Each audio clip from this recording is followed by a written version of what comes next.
When Kate Middleton married Prince William, she took her place on the global stage.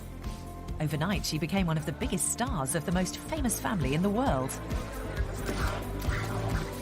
Then, just over 2 years after marrying the future king, the Duchess of Cambridge swiftly cemented her own place in royal history, giving birth to their first child and third in line to the throne, Prince George Alexander Louis.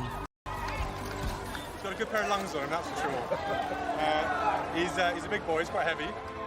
And only 18 months after the birth of their first child, news broke around the world of another addition to the royal household.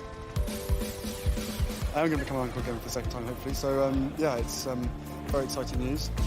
As their newborn daughter is welcomed into the family, those select few with the inside track on Kate and William reveal what impact their new child will have on them as parents, modern royals. New parents inside the royal family are given an awful lot of latitude, more than you might think. How will these high-profile, hands-on parents cope with 2 young children to look after? Queen's been pregnant 4 times, she's had 4 children. She knows exactly what Kate is going through. It's a time that is incredibly challenging. You are juggling so many different things, but particularly if you're the Duke and Duchess of Cambridge. Let's face it, this is the most photographed, famous royal couple in the world. I think if they still feel under siege at Kensington Palace, we will see them more and more living in their very big house in the country that the Queen has given them. And what clues lie in the past that may well determine the royal future for their daughter? In many cases, some of the greatest monarchs in British history were never supposed to wear the crown.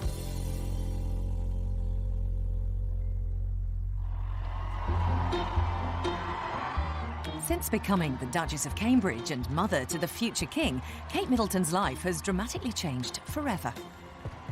She wasn't an aristocrat, she wasn't blue-blooded, she was a regular home counties girl, and look at her now. For years, the media's been looking for a new golden goose, and since Diana died, they haven't been able to find one. In Kate Middleton, Duchess of Cambridge, they've got a new golden goose. The royal family don't see themselves as celebrities. That's not how they class themselves. And it's very interesting at an A-list event in Hollywood where William and Kate were, when you see genuine A-list celebrities queuing up to speak to William and Kate. That's the level we're talking at here. I think no matter where you are in the world, A, you know who Kate is, and B, you've definitely Googled to find out where you can get your hands on that dress. She's hugely popular, both here in the United Kingdom, overseas in Australia and the States. She is a role model, she's a fashion icon, and I think that's very simply because she was an ordinary girl from Berkshire who happened... The intense spotlight of being a high-profile royal is relentless. From what designer she chose for her wedding gown, the historic event that was Prince George's birth, to her public royal duties and charitable endeavours, Kate has dealt with it all, seemingly with ease. She may be a swan, she may be paddling furiously underneath, but to the world, she seems imperturbable. A few days after Prince George's first birthday, William and Kate visited the Tower of London, with only a select few privy to the exciting news that baby number 2 was already on the way. And one of my sources said to me, watch this space, because they do want another child. It's not going to be far off. The rest of the world was let in on the news a few weeks later when Clarence House took to Twitter on September the 8th to announce that the Duke and Duchess of Cambridge were expecting their second child. The reaction to the news that Kate was pregnant again was, again, one of surprise, because it was a very early announcement. They didn't want to announce it that early, but they had to, because she had had to cancel an engagement. The royals never cancel, so when they do, you know something's up. But with the return of the extreme form of morning sickness she endured while pregnant with Prince George, Kate wasn't able to fully enjoy the news. Acute morning sickness is called hyperemesis gravidarum. That's the medical terminology for it. Morning sickness is very, very common in the first 3 months of pregnancy, but a smaller group of women will have such severe morning sickness that they get dehydrated, they feel very unwell, and they are unable to go on with their day-to-day activities. Most mums think second time round they can relax a little bit, but obviously for Kate, having gone through all the severe morning sickness with Prince George and then going through it again with this second pregnancy while having the eyes of the world's press on her, it was probably just as high-octane and anxiety-inducing as it was the first time round. It was unusual in the palace announcing that she was pregnant and coinciding that announcement with such detail about her pregnancy that she was suffering suffering from acute morning sickness. I suppose there was an option to say that she wasn't feeling very well, but I think they wanted to be completely open and transparent from the start. It came via social media. Again, another hint at just how modern the monarchy has become. This was an announcement that went viral on Twitter and went viral on Facebook, and it came in very quickly on all of our BlackBerries, and we swung into action. In fact, such was the severity of her morning sickness that Kate reluctantly relinquished her royal duties. There were a handful of events that the Duchess had to miss. There were a few engagements with charities, which the Duchess was really very sad and very disappointed to have missed, but there was just no way that she was going to be able to go. This wasn't just a case of slight nausea. Some of the symptoms of acute morning sickness are throwing up, the vomiting, but there's also the constant nausea. And unfortunately, the vomiting takes them outside of their home environment. It was while I was here at school that I realised my love of sport. Sport has been a huge part of my life. But her love for sport and sporting causes had to take a backseat too, and that meant missing the opening of Prince Harry's Invictus Games in the summer of 2014. Yeah, in all seriousness, I hope my sister-in-law gets better soon. Last time I saw her, she was okay, feeling pretty poorly, but I think that's to be expected. Luckily, I'm not a woman, so I don't have to go through that. Yeah, it's a pretty horrible thing to have to go through. She's the person you want on the list when any sporting event's happening. For sports aid on the Olympic grounds when she went down 3 months after giving birth, there she was in these skinny J-brand jeans, a striped t-shirt and 6-inch wedge heels, and she was just giving it a go on the volleyball court and completely fit in. She will have been gutted to miss the Invictus Games. The royals don't cancel. They never cancel. It's the one thing you can guarantee. So for her to have to pull out of that event, she would have been really upset. In fact, so severe was Kate's morning sickness that she was forced to cancel a trip to Malta, with William taking place. And that trip was set to be her most important personal engagement since becoming the Duchess of Cambridge. It wasn't just any overseas trip, it was her first official solo engagement on behalf of the Queen, and she was, I was told by a royal source, devastated not to have been able to have gone. Queen's been pregnant 4 times. She's had 4 children. She knows exactly what Kate is going through. We shouldn't sort of decry her because she's been suffering so badly and she's had to miss engagements. I mean, the people who were expecting a visit from her are disappointed, yes, and that will be made up to them in the fullness of time. But they're no more disappointed than the Duchess not being able to fulfil her commitment. I mean, she would have wanted to get back to work, but William, her mum and dad, and the doctors will have said to Kate, you are too tired, you're too exhausted, you're too ill, just rest at home. Although Prince William and indeed brother-in-law Harry stepped in to support Kate, she did return to her husband's side and her own royal duties in October 2014. Welcome to Singapore. Kate was out of action in total for about 8 weeks. She made her comeback to coincide with the official state visit of the President of Singapore, and that was it. She was back. She looked fantastic, if a little peaky, if I'm being honest. I was there on Horse Guards Parade. She was very smiley. She looked fine. And what was great was the interaction between her and William. They're always trying to get each other to laugh. Coming up, we assess the impact raising 2 young children will have on Kate and William. For Kate having 2 babies under 2, it is going to be so much hard work. We'll also go back in time for clues as to what kind of life a spare to the heir could lead in the future. Queen Elizabeth is set to be the longest reigning monarch in British history, but it's easy to forget that she was never supposed to be Queen. Leave London to start a new life. From the moment that William and Kate announced they were getting married, they made no secret of the fact that they couldn't wait to start a family. I think we'll take it one step at a time. We'll sort of get over the marriage thing first and then maybe look at the kids. But obviously, we want a family, so we'll have to start thinking about that. But with Prince George still a toddler, it came as a surprise to many that they would have a second child so soon.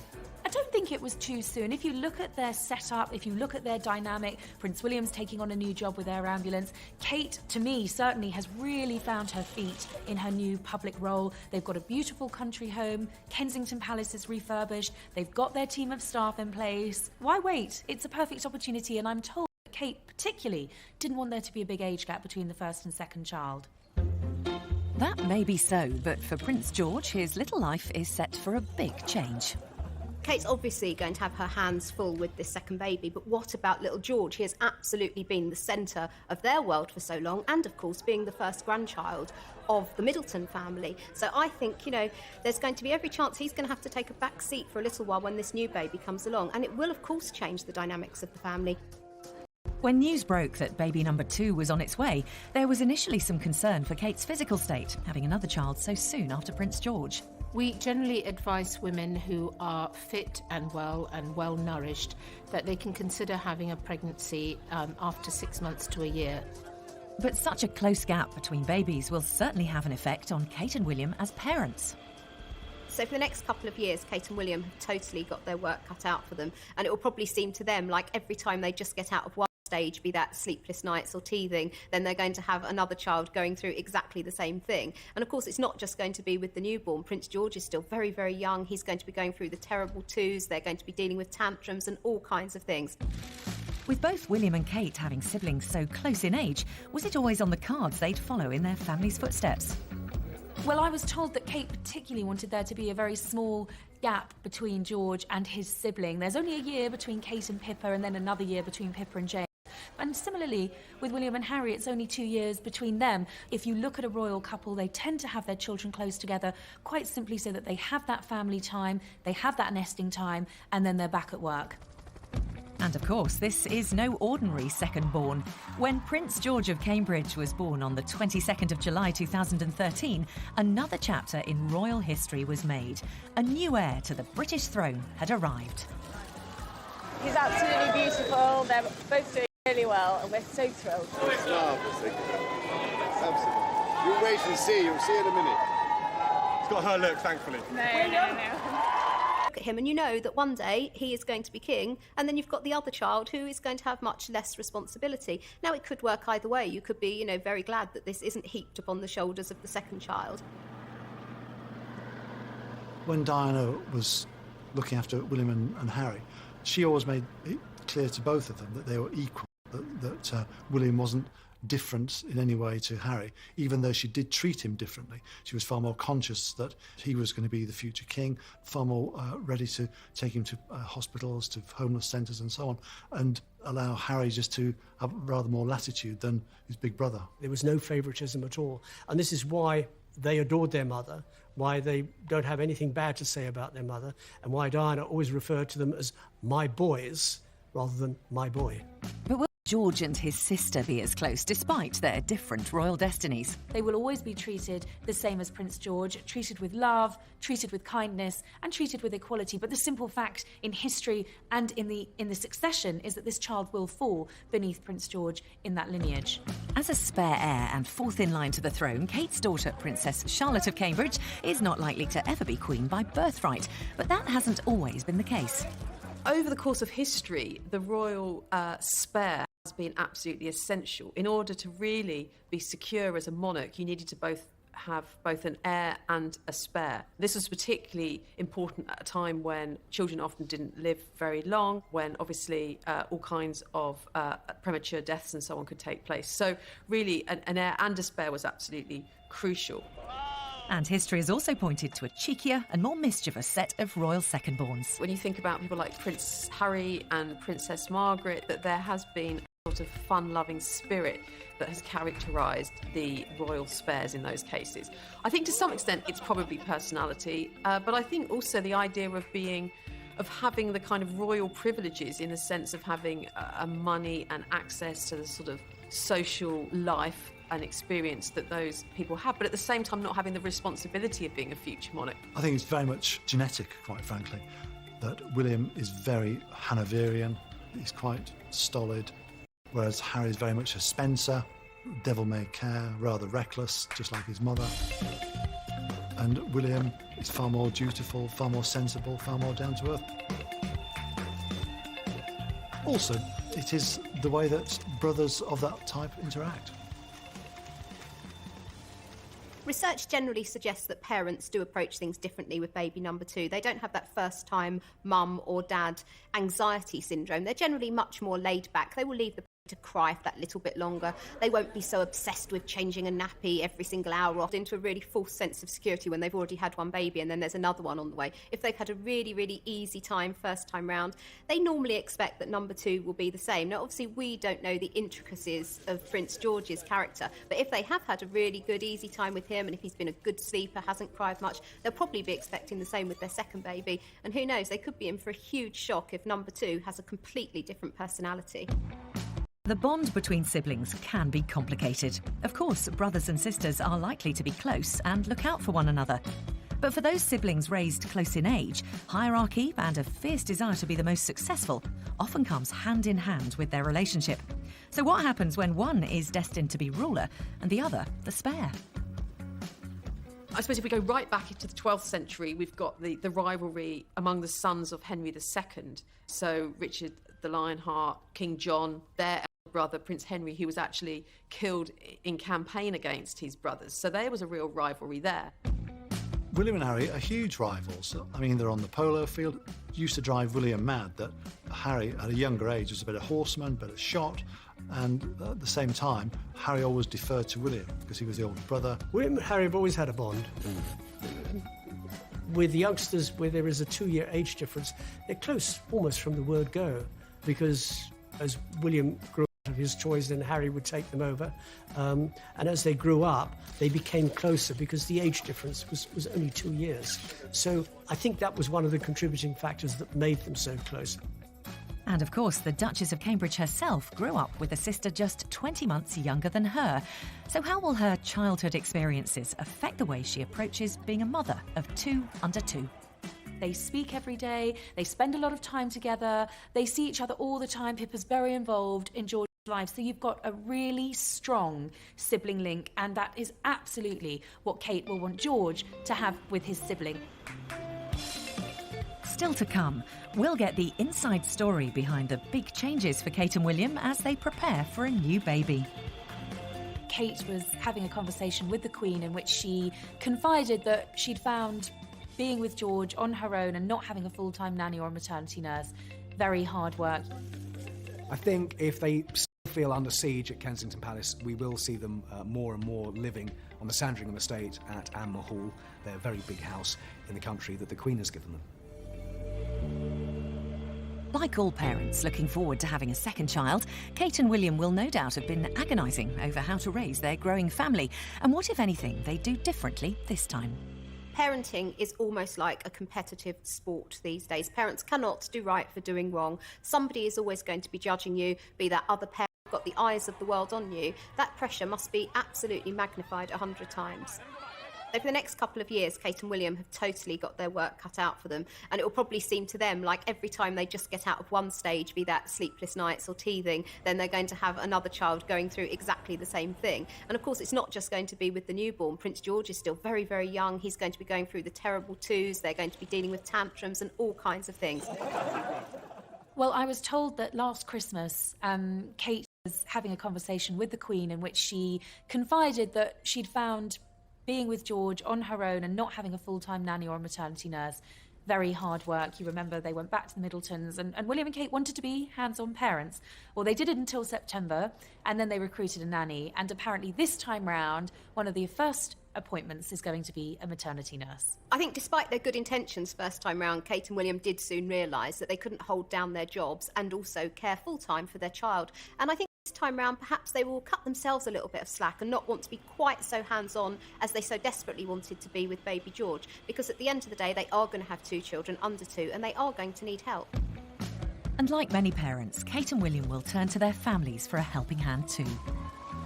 Mummy and Daddy Middleton are absolutely crucial to this whole story, going, way back 10 years and all through the courtship of William and Kate. And they are, Carol is very involved in the upbringing of George and looking after her eldest daughter, Kate, when she was ill again with this extreme morning sickness. And for many weeks, Kate was at home in Berkshire with Mum and Dad, and Grandma Middleton was taking up the strain there. I think she's going to want the security of having her mum and dad around, but also I think this is all about the normality that she wants for her children as well. One of the things that enables William and Kate to be so ordinary is the presence of the Middletons in their lives. Carol is a regular through those iron gates of Kensington Palace. She whizzes through in her Land Rover. There's no security because everyone knows her, and she turns up to help with bedtime, with bath time.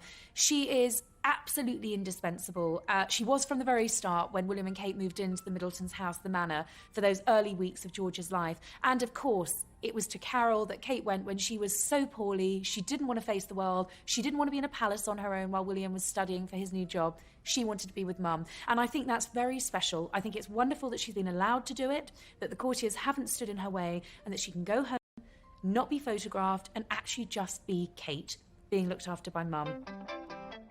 Of course, William has only to look back at how Harry and he were raised for some clues on caring for two young royals. William and Harry were raised not like your average child, but they were raised very much in the aristocratic fashion. Prince Charles was a loving but rather distant father. Princess Diana broke with the mould by being Balmoral because she was spending so much time with the children, and she said, why don't you leave them with the nanny? Prince William is a far more hands-on father at this early stage than Prince Charles was. Prince Charles, like many fathers, aristocratic fathers, came into his own once the boys were old enough to go hunting, shooting and getting on horseback. My guess is that William learnt very much what goes on in the great big wide world by his mother taking him down to the high street, to the movies, to the hamburger joint, to the bookshops, to the clothes shops.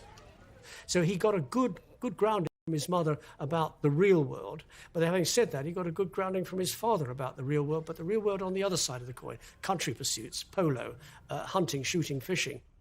Diana often talked about her craving to be normal. Well, frankly, she shouldn't have married the Prince of Wales. William and Kate aren't normal. They live in palaces. One of the things that William loves about Kate is that the Middletons are normal, and it's the closest taste that he's had of what other people have, an ordinary Sunday lunch, going to the pub, that sort of thing. But clearly, they're not normal. One day they are going to live in a very, very big house and be king and queen. And that quest for normality, to remain as grounded as possible despite their privileged royal status, has seen Kate and William consider a big move away from their London apartment in Kensington Palace. They will move back to their new house in Anmore Hall. So from now on and for the next couple of years, they will be a family of 4 and they'll be based in Norfolk. I think the move to Norfolk is really important because they do feel, it's a cliche, but they do feel Kensington Palace is this sort of gilded cage. Very, very gilded, but still, there's a limit to what they can do. I know that the one thing that Duke and Duchess really want is to be ordinary. They want to be normal. Behind the walls of Kensington Palace, however, is a team of staff. Their engagements are planned meticulously. Their outfits are planned meticulously. I mean, who else has a valet that lines out what you want to wear every morning? It's not a normal life. All right, move up, make way. Living the extraordinary life that they do guarantees an extraordinary amount of attention, especially from the press.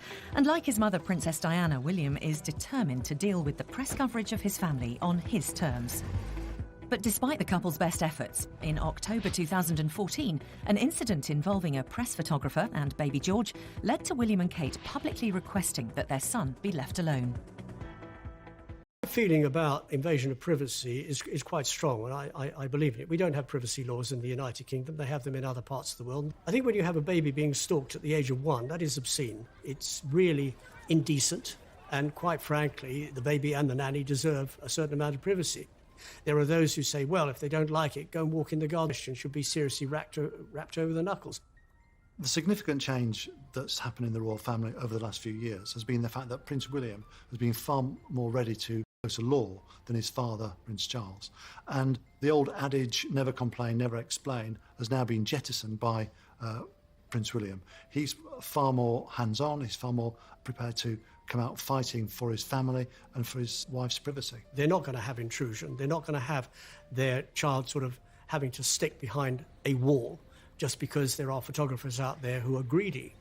Privacy is very difficult, especially when you go for walks in public parks, and that's part of the tension at the moment between the royal family and the media, particularly the foreign media, which is printing many more paparazzi shots than the British media is. So the move to Norfolk, the job with the air ambulance, the big house on the Sandringham estate that the Queen has gifted to them, Anmore Hall, that's all part of trying to be normal. As Kate and William seek to protect their family's privacy, away from prying eyes, the work of raising 2 young royals will begin in a time-honoured fashion. Back in history, the royal heir and the spare would have quite different potential programmes of education. And certainly really up until the Renaissance, up until the 16th century, really the royal heir was all about training for war, for military successes. And it was really in the 16th century, particularly in the works of the great humanist Erasmus, that the education of a Christian prince became to be seen as very important. First and foremost, we've got a knock-on-the-head change. The royal family don't change. They evolve. They've been evolving for 1,000 years. We've got 1,000 years of history of the British monarchy. You've got to think about how was William brought up, how was Harry brought up, how was Prince of Wales brought up. They'll be brought up in very much, not a controlled atmosphere. There'll be a certain amount of things that can be done and can't be done. If you go back to William, when he was old enough, he went to nursery school in London's Notting Hill Gate, Mrs. Minor's nursery school, after which he then went to Wetherby, which is a primary school in the same area in London's Notting Hill Gate. He then went to Ludgrove, a prep school, and then after that to Eton. So he had a formal education out in the great big wide world. But then his father had the same sort of thing. He didn't go to nursery school, but he went to primary school in London. He went to prep school out in the country at Cheam, and then he went to Gordonston. Quite frankly, I think that the model that they will be using will be the Middleton model, which is to say being raised in a very middle-class way, going to private schools and having a degree of latitude in the way that they live. Traditionally, royal siblings are treated differently. I always remember being told by a relative of the Queen that Prince William would be treated to tea at Clarence House with the Queen Mother because he was the heir. Same treatment all the time as William, so Harry got left out quite a lot of the time. The whole point about William and Harry's upbringing is that William was conscious that he was going to become king, and let's face it, his brother Harry was very keen to remind him of that. On one occasion, William said, "Oh, I want to be a policeman and look after Mummy." And Harry said, "No, you can't. You've got to be king." Both Prince William and Prince Harry have had very long, successful military careers. Again, they followed in royal footsteps. Charles, Andrew, the Duke of Edinburgh all had military careers, and it's likely that Prince George will too. But actually, if you look at William and Harry's military careers, they've been very different. Prince William, from an early stage, affiliated himself with the RAF. Prince Harry, being the spare, was able to actually get to the front line, and he went not once but twice to Afghanistan to fight for his queen and his country. If the guys who are doing the same job as us are being shot at on the ground, then I don't think there's anything wrong with us being shot at as well. And yeah, people back home will have issues with that, but we're not special. The guys out there are, as simple as that. The heir to the throne, when he's ever been in the military, whether it's the Duke of Windsor or whether it's Prince Charles, they've always been treated with kid gloves. William was genuinely angry that he wasn't allowed to serve in Afghanistan, and Harry, as the spare, was allowed to go. William genuinely thought, you know, I can go there, I should be able to go there, but he's just too close to the throne. There is a bit of jealousy, not just the fact that I get to fly this, but obviously he'd love to be out here, and I don't see why, to be honest with you, I don't see why he couldn't. William's desire to lead a normal life does have its limitations, but for Harry, the birth of baby number 2 gives him even more freedom in how he lives his life. And of course, with that growing family, your prospects of becoming king reduce, don't they? Great. Harry genuinely is delighted that he's moving down the batting order.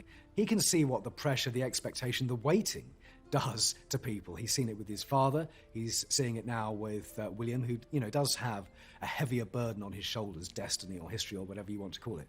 Harry doesn't have that. I think William's come to terms with it now, and he feels he can, you know, make his own space and do his own thing. Harry, of course, has got much more freedom to do that. But if history has shown us anything, it's that royal futures are never set in stone.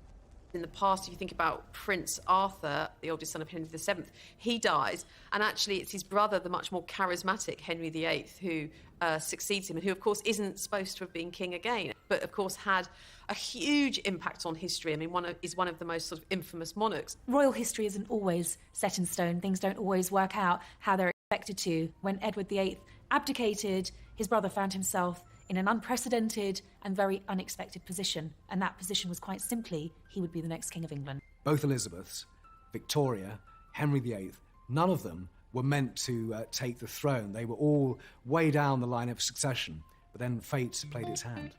Coming up, we look at who the big money winners are likely to be from the birth of baby number 2.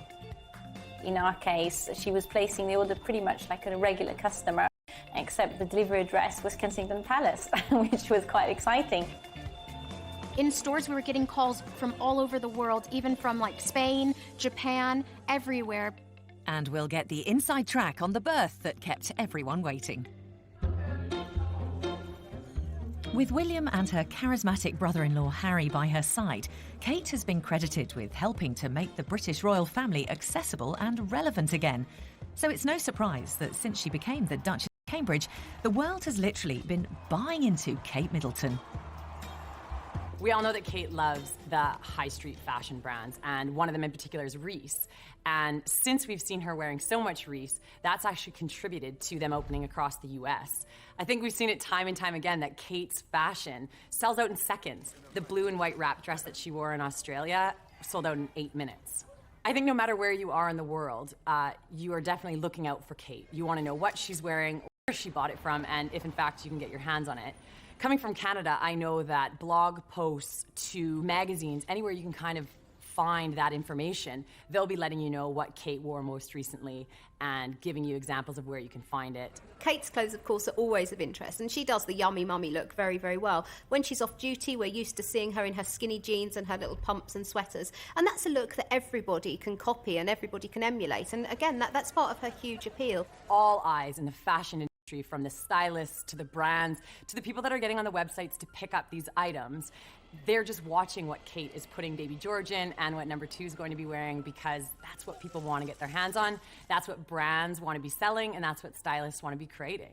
What's been really interesting is the outfits that she's worn in her early pregnancy have been far racier than anything she wore when she was pregnant with Prince George. We've seen shorter hemlines, we've seen splashes of colour, we've seen lower necklines, quite daring outfits for a pregnant Duchess, and I think that's great. And one designer in particular has really benefited from Kate's maternity choices. We can't approach her. I think that's a little bit the etiquette, because so you have to wait to be chosen. And in our case, she was placing the order pretty much like a regular customer, except the delivery address was Kensington Palace, which was quite exciting. It really opens up for us the American market, which is notoriously difficult to get into. We have also opened up distribution in Japan, in China, so, you know, areas where it's quite hard to knock on our doors. I think she is playing a fantastic role at promoting British fashion from the brand point of view, but also she's kind of raised the antes in terms of the elegance, because she is so elegant. I think she's kind of pushed a lot of the average people to think, I need to be as elegant as her. But it's not just Kate's clothes that are watched by royal fans across the globe. When Kate and William went to Australia and New Zealand on their first overseas trip together as a family, it was Baby George who stole the show.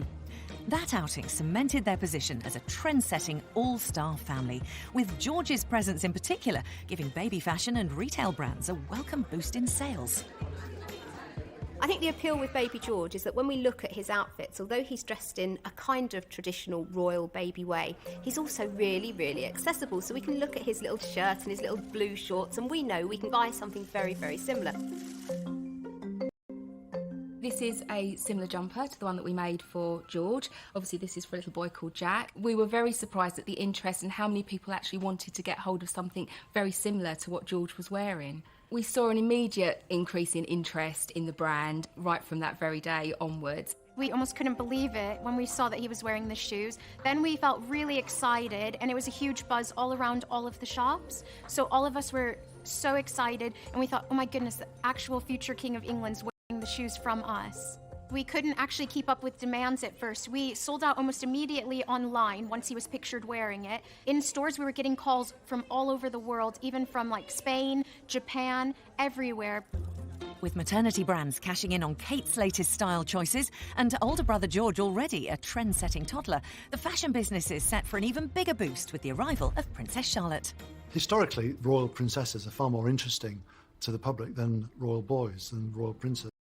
And you saw that with the birth of Princess Elizabeth, the Queen Mum's first daughter and present Queen. So she was the most talked about and watched little girl in her time. And that's years before the internet, years before social media, years before Twitter. Now all eyes are on Her Royal Highness Princess Charlotte of Cambridge. Born on May the 2nd, 2015, a little later than everyone had expected. Witnessing events unfold at the Lindo Wing was royal reporter Simon Weiger. Well, the only guidance we got was from the Duchess herself, who said mid to late April. Fleet Street tied itself up in knots over April the 25th, April the 27th. Is she 1 week overdue, 10 days overdue? We simply don't know, and we may never know. But she seemed to cope pretty well to me. Some of the royal superfans who are always front and centre of the queue for weddings and births and great occasions, they have been here because they know it's the best way of getting a good position. And actually, some of them have a personal sort of relation for them. But they're absolutely royal superfans, and they turn out come rain or shine. It's a go! Kate gave birth at 8:30, just 2.5 hours after arriving here at the Lindo wing. So it was fast work. The announcement was made before midday, so everything progressed very quickly during the day. They announced it 3 ways. There was an official email to royal correspondents like me. That was about 6:30 in the morning. There was also the official tweets. They're very hot on social media. And then the ceremonial easel, the usual old way of announcing a princely or princessly birth at Buckingham Palace. We welcome with humble duty the second born of their Royal Highnesses, the Duke and Duchess of Cambridge.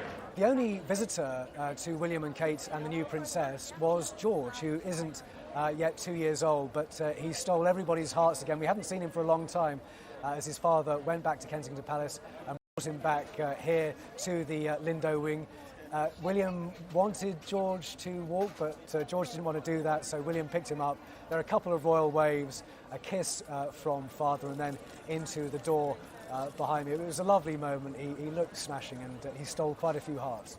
But with the move to Anne Hall, will the Middletons play as big a role with Princess Charlotte as they did with Prince George? Carol Middleton absolutely front and centre on this one. She's helped Kate with George a great deal. She's helped decorate and renovate Anne Hall, where they're going to be living in Norfolk for much of the time. So Granny Middleton is very important in all of this. Kate's daughter will undoubtedly have more freedom than her brother Prince George, but as a spare heir, she will still have an important role to play. The job of the royal child with an elder brother or sister is to be supportive. So the Prince of Wales, later the Duke of Windsor, was always supported by his sister and his 3 brothers.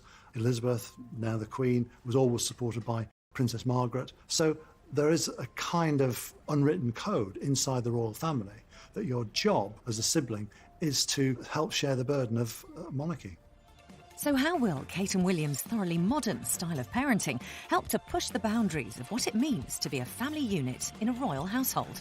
I think how Princess Diana brought up her boys has quite obviously had a huge long-term effect on Prince William. And I think that probably has really geared William up to do very much the same sort of thing. We probably won't ever hear about it. We will hopefully never see the pictures of this private family time. But I'm quite certain that Prince William will be doing all those sorts of things totally under the radar, just like his mum did, to ensure that his children have a relatively normal upbringing, a normal childhood. What are we going to see of the younger royals in the next few years? Well, we'll see more of William and Kate and Harry as they take on more official royal duties.